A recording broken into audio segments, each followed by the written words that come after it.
Sorry about that. Okay, so number 2, we wrote down the 2 points, and we were going to use the point slope formula. So we wrote down the point slope formula, and we're going to determine the equation in all 3 ways. So you can use either point, it doesn't matter.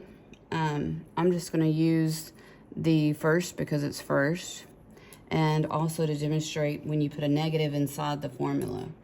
So we're going to start with our y value. And our y value is a positive 7, so y minus 7 equals m, which we need to find. So the change from 7 to 3. If you are at 7, you go to 3, that's going to be down 4. Negative 2 to 7, that is going to be up 9. When they're on opposite sides of the number line, you add them because you have 2 on the negative and 7 on the positive. When they're on the same side of the number line, if they are positive or negative, you subtract. And then figure out if it goes up or down. So it's a change of y over the change of x. So my slope is going to be negative 4 over 9.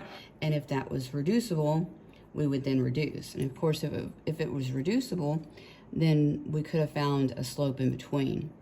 So negative 4 over 9 and x minus a negative 2. So when you subtract a negative, you end up changing it to a positive. And that is your point slope formula. Then we're going to use the point slope formula to get it into slope intercept. So we're going to distribute. Negative 4 times x is negative 4 ninths x. Negative 4 ninths times 2 is negative 8 over 9. And y minus 7. Opposite of subtracting 7 is adding 7. And so our slope intercept form is going to be y equals negative 4 ninths x, and more likely plus. And if we're going to subtract 8 ninths, we're going to end up with 6 and 1 ninth. But I'll go ahead and demonstrate on the calculator. Go to alpha x, negative 8 over 9 plus 7, and it'll do all of it for you, 55 over 9. And I prefer an improper fraction versus a mixed number. You're less likely to make a mistake later on. So standard form. So to put it in standard form, you need the x and the y on the same side.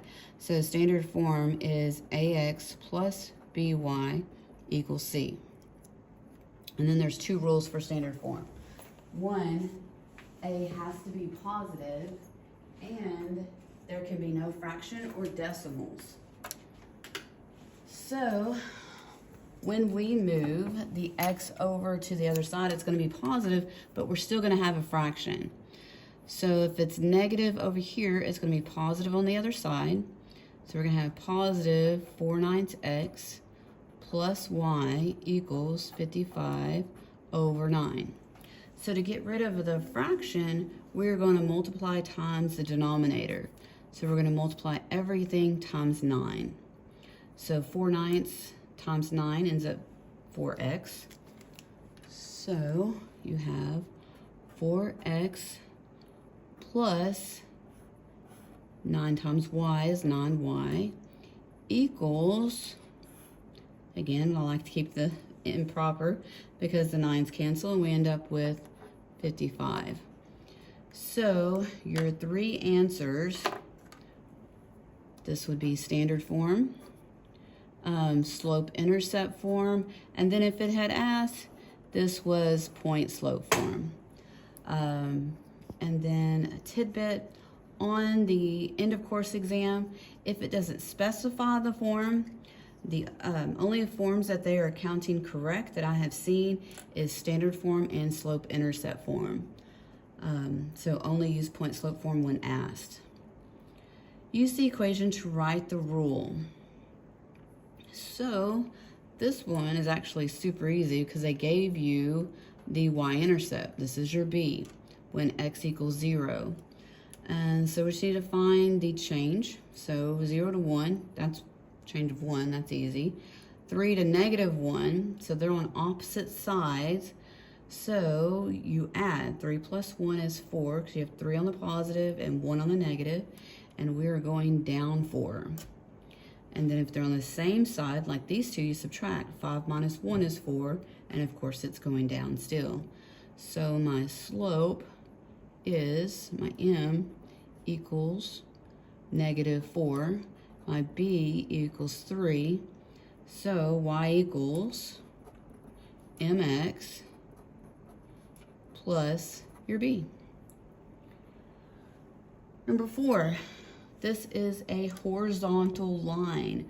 So because it is a horizontal line and it's crossing the y-axis, so it's going to be y equals wherever it crosses, and that happens to be 200. And it also has a slope of 0. Horizontal has a slope of 0. Vertical is undefined.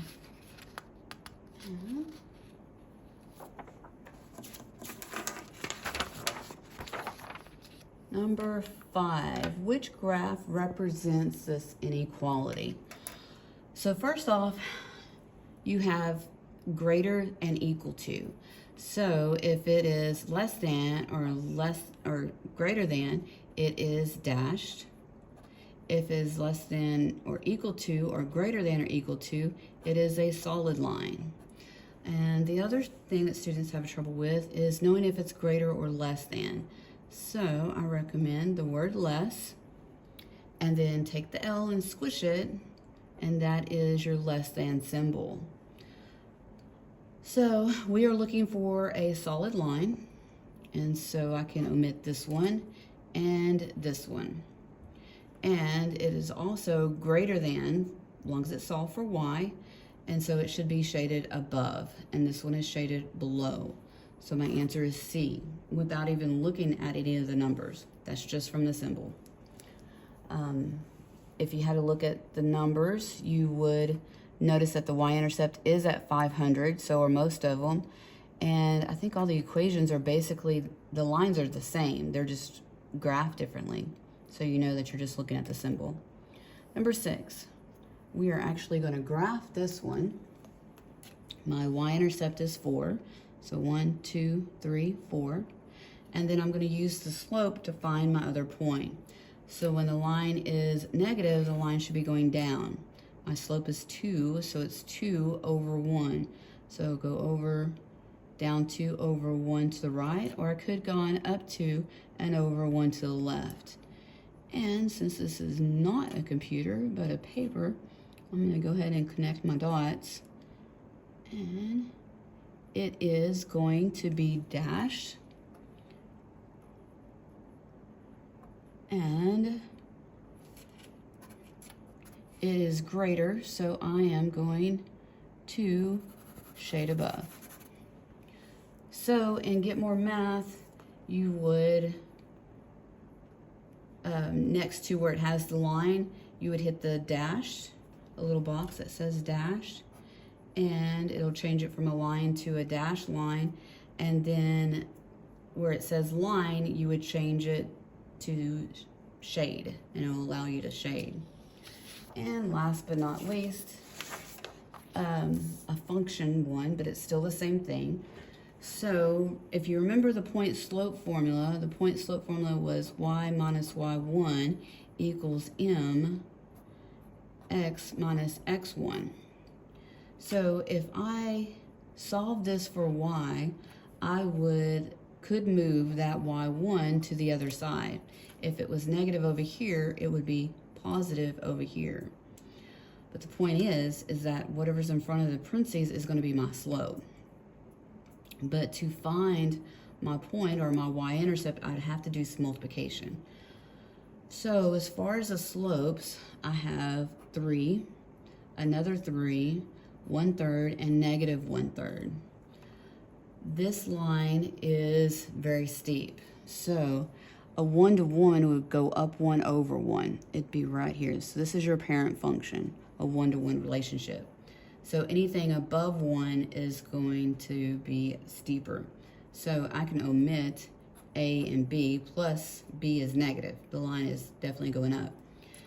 And notice they put this out of order. So y equals mx plus b. So I often have students still tell me that the slope is 4, even though it doesn't have an x next to it. The m is always next to the x. That's because it's changing. And so my y-intercept is, let's see, 1, 2, 3, and 4. So my y-intercept is 4. So that makes C my answer. Of course, students can put both of these in the calculator and look at them and confirm. Those are always an option. Thank you.